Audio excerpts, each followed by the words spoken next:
Apriamo la Bibbia.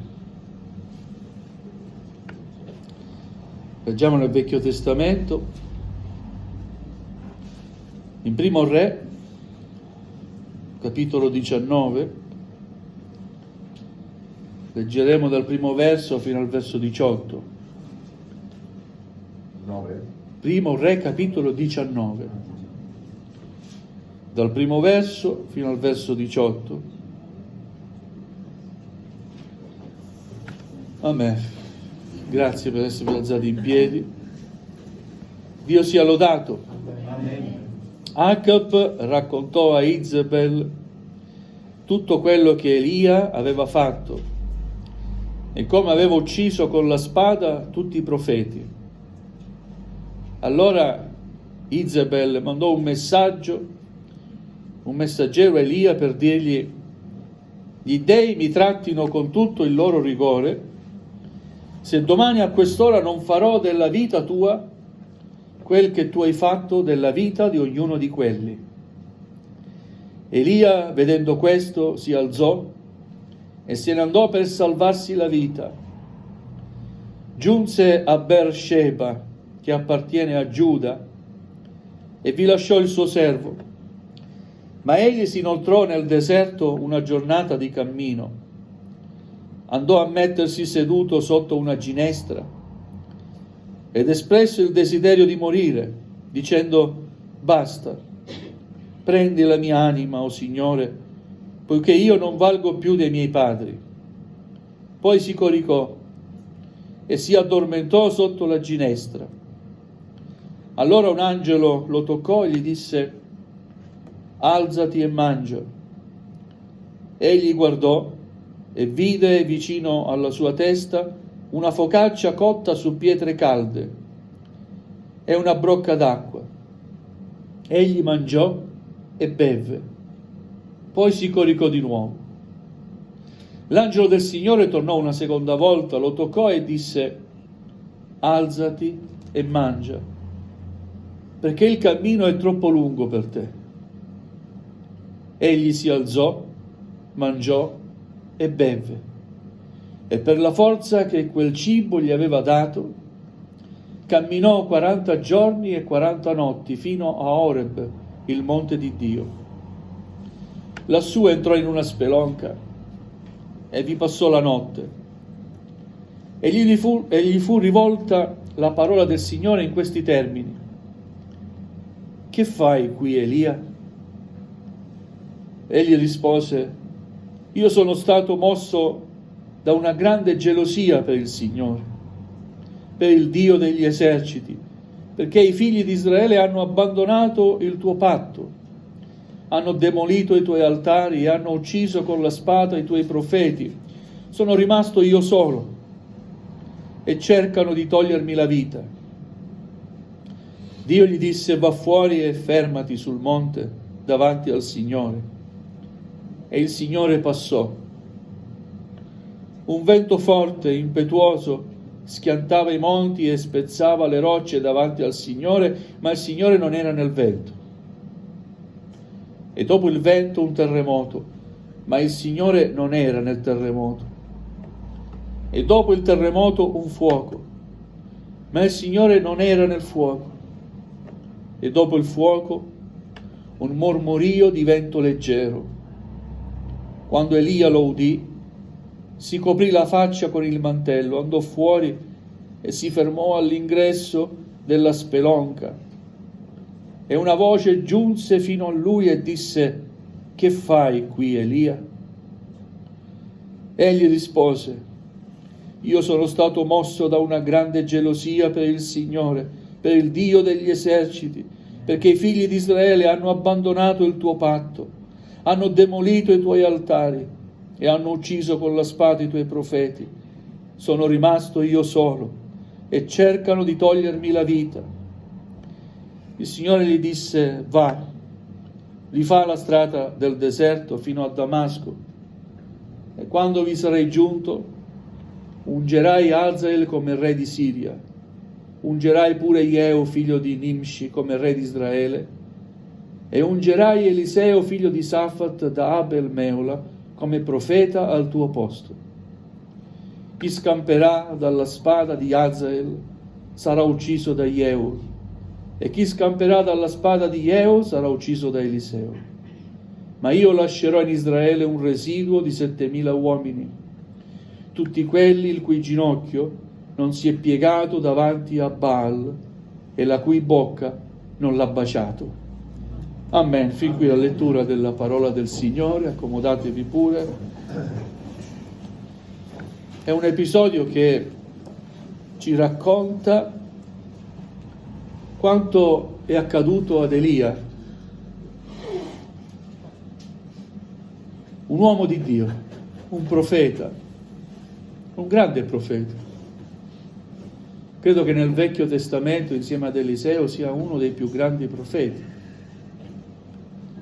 Eppure, anche se era un grande profeta, un uomo di Dio, ad un certo punto della sua vita, del suo ministero, entra in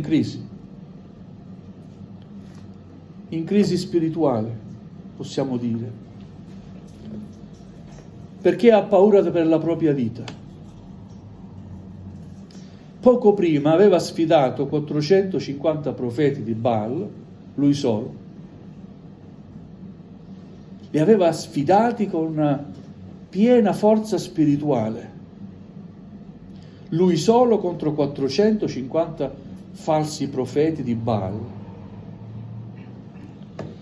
Rivolgendosi al popolo, riassumo un po' il capitolo 18, il popolo che camminava non secondo le leggi di Dio, ma si era dato a Baal e qualche volta offriva anche qualche sacrificio a Dio.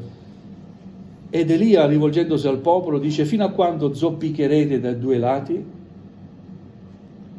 Se il Signore è Dio, seguitelo. Se invece lo è Baal, seguite lui. E leggiamo: il popolo non rispose nulla. Allora Elia disse al popolo: sono rimasto io solo dei profeti del Signore, mentre i profeti di Baal sono in 450. Lancia questa sfida e vuole che il popolo guardi quello che accadrà, finché comprenda chi è il vero Dio.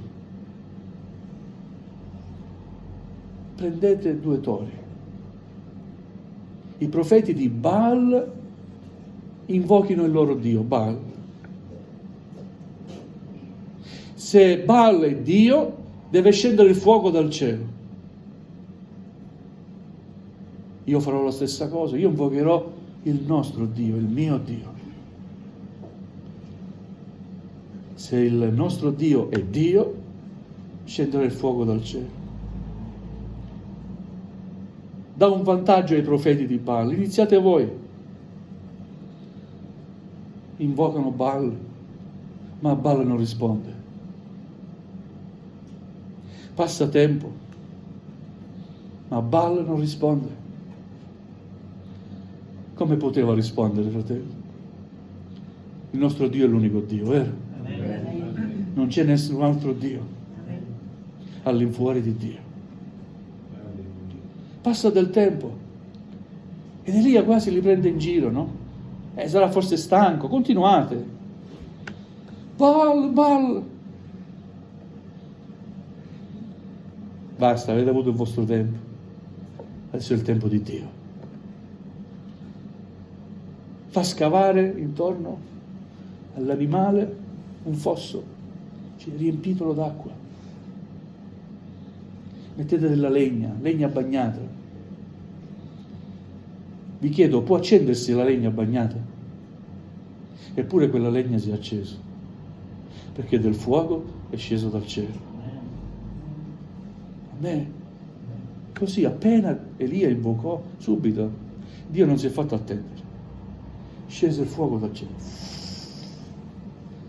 e bruciò ogni cosa. Il fuoco che viene da Dio non è un fuoco umano. Il fuoco che accendiamo noi non si potrà mai accendere con legna bagnata, ma per dimostrare a tutti quelli che erano lì, che vedevano la potenza di Dio, Elia fece bagnare legna. Altro che fuoco, brucerà ogni cosa qui, perché Dio è potente, è onnipotente. Amen? Quindi un profeta che vive quell'esperienza, a un certo punto ha paura. Acab raccontò a Isabel, era il re che dipendeva dalla moglie, comandava più la moglie che lui. Raccontò a Isabel tutto quello che le aveva fatto. Elia ha ucciso i profeti, ha chiamato il suo Dio e ha ucciso i nostri profeti. E questa donna mandò un messaggero a Elia per intimorirlo, dicendogli questo: gli dei mi trattino con tutto il loro rigore, se domani a quest'ora non farò della tua vita quello che tu hai fatto della vita di ognuno di quelli. A questo messaggio Elia entra in una profonda crisi, ha paura, ma poco prima aveva visto la grandezza di Dio. Somigliamo a Elia certe volte. Abbiamo degli alti e dei bassi? Credo di sì. Alleluia. Perché ha paura Elia? Perché si preoccupa per la sua vita. Gesù ha detto: chi vorrà guadagnare la sua vita la perderà. È vero? Ma chi perderà la sua vita per amore mio la ritroverà. A un certo punto Elia si scopre egoista. La sua vita, che era dedicata a Dio, cambia direzione, pensa più a se stesso che all'opera di Dio e a fidarsi di Dio. E inizia una fuga, scappa. Dove scappa? Nel deserto. Cosa fa nel deserto? Si siede sotto una ginestra, rivolge la sua preghiera a Dio ed esprime a Dio questo desiderio: fammi morire. Signore, ti prego, fammi morire, perché la mia vita non vale niente.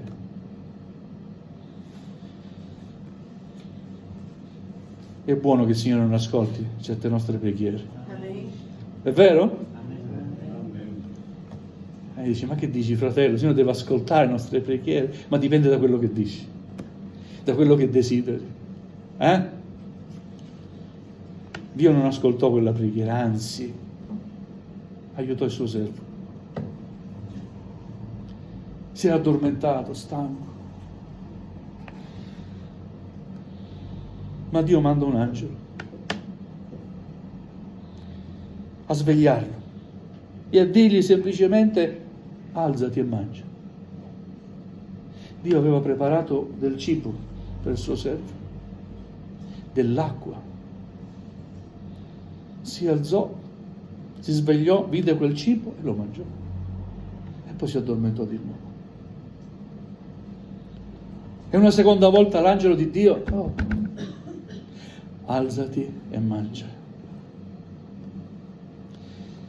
Questo alzati e mangia è prezioso per noi. Non possiamo permetterci di stare sempre in depressione spirituale, ma dobbiamo reagire.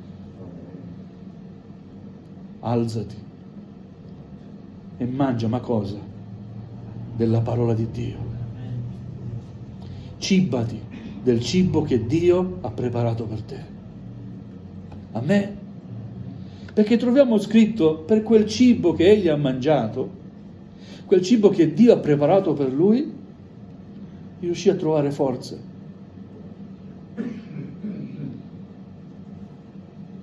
E ancora a continuare il suo cammino per 40 giorni, per quel cibo.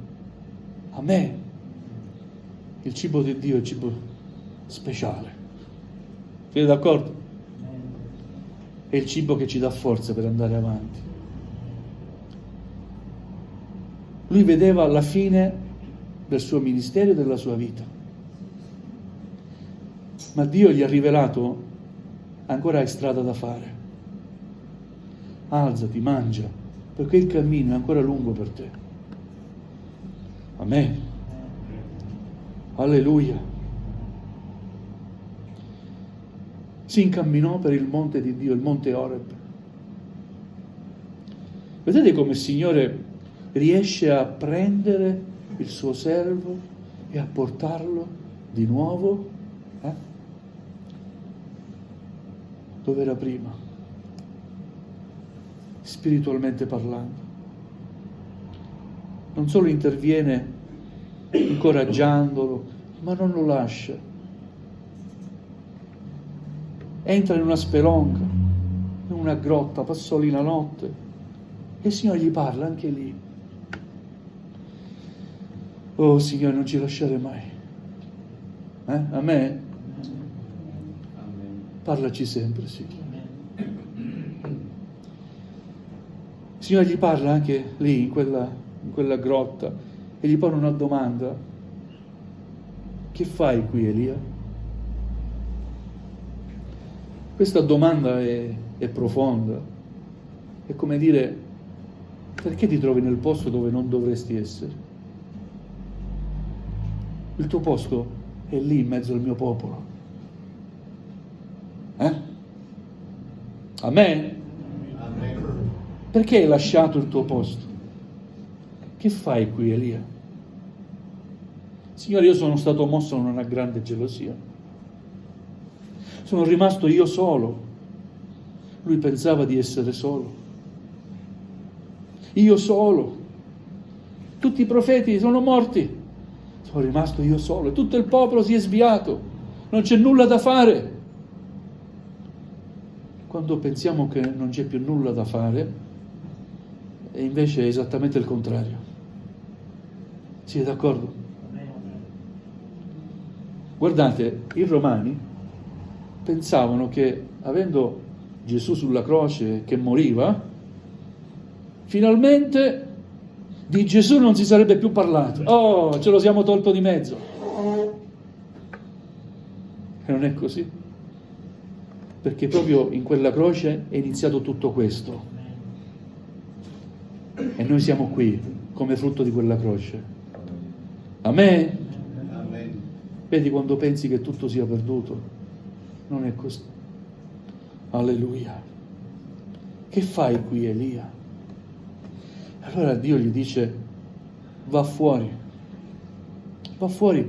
e fermati sul monte davanti al Signore. Elia aveva bisogno di rifare una certa esperienza spirituale con Dio. E tante volte succede la stessa cosa anche a noi. Perché viviamo, spiritualmente parlando, di un'esperienza con Dio fatta 15 anni fa, 20 anni fa, e ci ricordiamo sempre di quel momento. Passano gli anni ma i ricordi sbiadiscono. Siete d'accordo? Passano gli anni e i ricordi sbiadiscono. Bisogna rinnovare certe esperienze. Amen. Elia aveva bisogno di rendersi conto nuovamente chi era Dio. Ubbidisce, va fuori e succedono alcune cose. Un vento forte e impetuoso schiantava i monti e spezzava le rocce davanti al Signore. Ma il Signore non era nel vento. E dopo il vento un terremoto, ma il Signore non era nel terremoto. E dopo il terremoto un fuoco, ma il Signore non era nel fuoco. Queste sono cose che la presenza di Dio compie, perché la natura non può resistere davanti alla presenza di Dio. Niente e nessuno può resistere davanti alla presenza di Dio, il Creatore, l'Onnipotente. Molti vanno in cerca di cose sensazionali, credendo che nelle cose sensazionali lì c'è Dio. Dio è anche qui in mezzo a noi, anche se non c'è un terremoto. Amen. Perché quando 2 o 3 si radunano nel nome di Gesù, Lui è presente. Poi un mormorio di vento leggero. E Elia capì che quella era la presenza del Signore. E quando Elia si sente, capisce di essere alla presenza del Signore, si copre la faccia con il mantello. Va fuori e di nuovo una voce gli parla. La voce di Dio: che fai qui, Elia? Gloria al Signore. Dio ci dia grazia di stare al nostro posto. Di servirlo fino alla fine. Non possiamo stare dove non è il nostro posto. Il mio posto è al servizio di Dio. E il tuo posto? Come il mio, al servizio di Dio. Questo è il nostro posto. Non dobbiamo scappare, non dobbiamo fuggire, ma dobbiamo sempre rivolgerci a Dio e credere sempre nella sua potenza, nella sua onnipotenza, nella sua fedeltà, nel suo amore per noi. Amen. Alleluia. A questa domanda Elia ha sempre la stessa risposta: io sono stato mosso da una grande gelosia per il Signore, per il Dio degli eserciti, perché i figli di Israele hanno abbandonato il tuo patto, hanno demolito i tuoi altari, hanno ucciso con la spada i tuoi profeti, sono rimasto io solo. Questo è quello che lui vedeva. Il Signore gli dà subito una soluzione. Va, rifà la strada del deserto fino a Damasco. Quando sarai giunto lì, sceglierai Azel come re di Siria, ungerai Jehu, figlio di Nimshi, come re di Israele, ungerai Eliseo, che prenderà il tuo posto. Dio sa quando ci stanchiamo, vero? E non vuole che arriviamo fino all'estremo delle nostre forze. Il Signore ci userà sempre per la sua gloria, ma quando sarà il momento che dobbiamo riposarci, il Signore ci farà riposare. Amen? Ma è un momento che non dobbiamo deciderlo noi. Intanto la nostra decisione deve essere: Signore, fino all'ultimo alito di vita io ti servirò, io parlerò di te, farò la tua volontà. Dove mi manderai, io andrò, Signore. Amen. Il Signore sapeva che ormai Elia era stanco. Subito un altro pronto, Eliseo. Ungerai Eliseo, lui prenderà il tuo posto. Amen. Gloria al Signore. E poi gli dice un'altra cosa: io ho lasciato un residuo di persone che sono rimaste fedeli a me. Non sei rimasto solo tu, ci sono 7.000 uomini. Elia pensava: sono rimasto io solo. No, c'erano altri 7.000 uomini che Elia non vedeva, ma che Dio conosceva. Un residuo.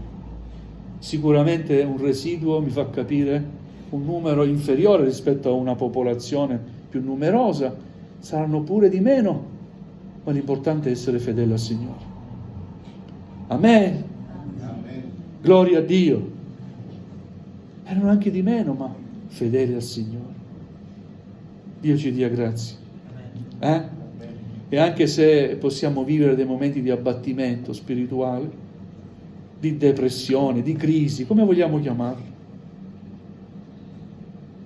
possiamo alzarci e tornare a mangiare del cibo del Signore, ritrovare forze e andare avanti, continuare a servire il Signore. Amen.